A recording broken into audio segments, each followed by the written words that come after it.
Welcome back to the Fuel Show. Still to come, Dennis is going to be in the pits with our friends from IPD. Now, the first Mazda cars were seen in the US at the end of the 1960s. Internationally, their heyday was the 1970s as a performance leader.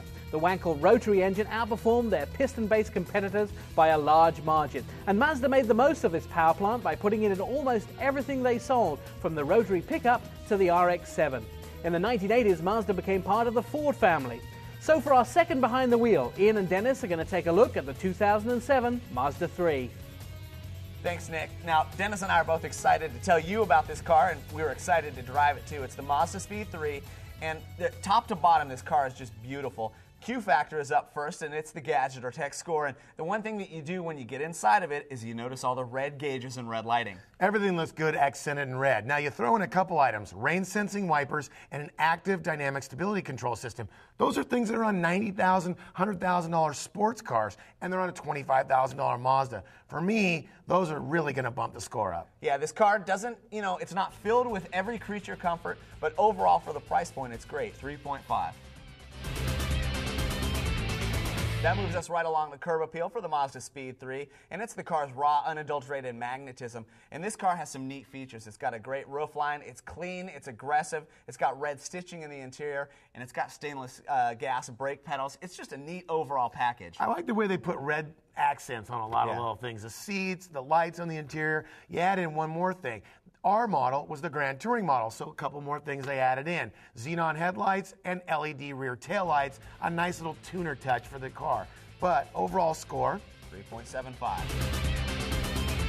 Performance is up next for the Mazda Speed3, and this is where it leaves the rest of the class in the dust. 263 horsepower, 280 pound-foot of torque, and it's the only 155-mile-an-hour car in its price range. It's the cheapest 155-mile-an-hour car in the nation. Yeah. Now you add in an advanced management system that puts that power on the ground. No torque steer in this car. It's amazing the way that they've been able to get this car to put all that horsepower down on the ground without basically, well, I think they call it chopping off your thumbs from that wheel torque steering right out of your hands. I mean, it really is an amazing car. It is a point-and-shoot turbocharged terror. Yeah, when you're talking about a car that's under 30 grand, you got that much power. Under 30 grand, it's closer to 25. Yeah, when you talk about that much power, that much performance in a car under 25, 30 grand, it's got to be high. 4.25? That is definitely the score for me.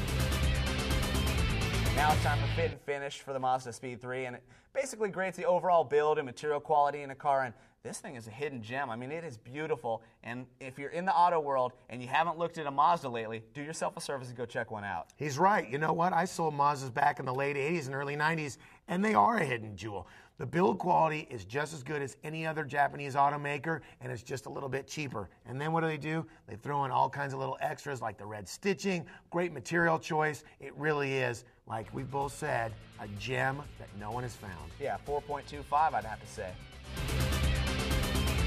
Drivability is our final category for the Mazda Speed3, and it's the overall quality of the car, whether it's performance and fit and finish and all those things wrapped together. And this car, it's great. I mean, it's got the performance. It's a small wagon, so it's usable. It's put together well. I don't know, off the chart. The look on his face describes everything there is about this car. It's obtainable. Under 25 grand for the Grand Touring model that included the Xenons and the extra goodies. You're talking about all kinds of power, 263 horsepower. It is the cheapest 155-mile-an-hour car you can buy on the market today. Then it's usable. I mean, come on, you could put a small family in this thing. You drop the wife and the kid off to play in the park, you get to go play on the back roads. Drivability for us is almost perfect. 4.75. Let's see how Dennis and Ian scored the Mazda 3. For Q Factor, they gave it a 3.5. In curb appeal, a 3.75.